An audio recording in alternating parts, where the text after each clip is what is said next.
Buffalo is like a cow, but bigger and wilder.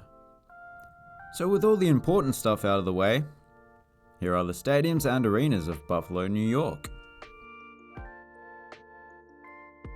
We'll start off in the heart of the city at Salen Field, which is not only the largest minor league ballpark, but it was also the first retro classic ballpark of any kind in the world. Retro classic being a style that has since become very popular. It combines modern amenities with an old school aesthetic. This place was designed with the potential to expand in the future if there were ever to be a major league team in Buffalo, which is understandable considering that the city came very close to gaining a major league team in the past. But since then, the closest they've got is hosting the Toronto Blue Jays during the pandemic. The ballpark was renovated slightly prior to their arrival. One interesting little tradition here is that every time one of the Bison's batters hits a home run into the right field car park, they mark the spot where it landed, presumably using the blood of a recently slaughtered bison. Now we head to the outer suburbs to visit Highmark Stadium, which is home to the NFL's Buffalo Bills. Or I should say Buffalo Williams, I don't want to act like we're old friends. Having opened in 1973, it's an old venue by NFL standards. And as you might expect, it does have several shortcomings. For instance, a lot of the capacity is coming from bench seating, and the spectators aren't really protected from the elements. And in this part of the world, those elements can be pretty vicious. Having said that, the same could all be said for Lambeau Field. But that is a special case.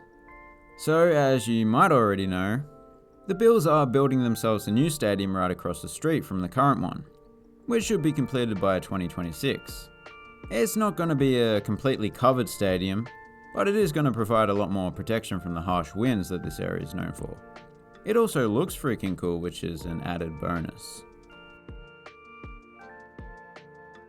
KeyBank Center. Out of all the NHL arenas, I'm fairly sure this has to be the dullest exterior. I mean, just look at it. Having said that, the western side has a lot more going on. It's A Tale of Two Sides, a novel by Charles Dickens. Speaking of two sides, there are two sides, or teams, that call this place home. Of course, the Sabres of the NHL, but also the Bandits of the NLL, the lacrosse equivalent. The Bandits lead the NLL in attendance, averaging around 17,000 last season, which is very impressive. That's actually more than the Sabres, although the Sabres play nearly 5 times as many games, so that's understandable. This arena is actually situated on land that was once touted as being the site of a dome stadium for a potential Buffalo MLB team. That was way back in the day.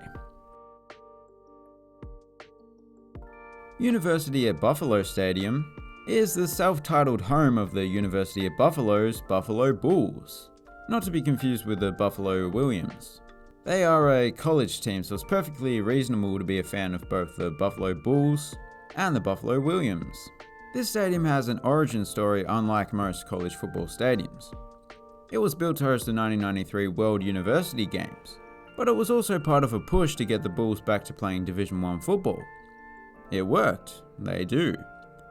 It's perhaps not the most interesting stadium in the world, but the southern stand is quite distinctive.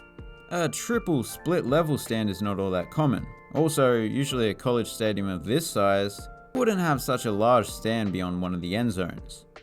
They're quite often left empty.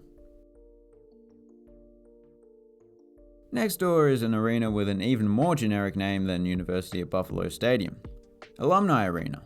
Unlike the brickless construction of the stadium, their arena is all brick, with an extra helping of brick, and if you look closely, you'll notice that, oh, okay. I guess we're inside now. I was just going to mention that there was some brick. The interior is a little unusual in that all of the seating is retractable. And there's actually a running track in here as well. Albeit a 200-meter one, and, well, it's just some lines painted on the wooden floor. Usually retractable seating can be a bit of an eyesore, but I think it looks pretty good in here. Maybe it's those exposed cinder block walls. I don't know, I just like it. All High Stadium is nearly 100 years old, and despite a renovation a couple of years ago, It has kept up a timeless design, with a beautiful brick and stone facade, and plenty of arch action. It's situated on the campus of Bennett High School, which I believe is no longer operating, but there's still a school of some sort that still operates here. Anyway, doesn't matter. What I was going to say is it's far from being a typical high school stadium. It's hosted a lot of soccer over the years, and is currently home to FC Buffalo. One feature that it has that is definitely more associated with soccer than American football is that most of the seating in the house is undercover. It is an old roof, so that does mean there are some pillars obstructing the view for some people, but that's no big deal. And those were the stadiums of Buffalo. It wasn't quite a stampede of stadiums, but a small herd of quality sports venues. Thanks for watching, have a good one.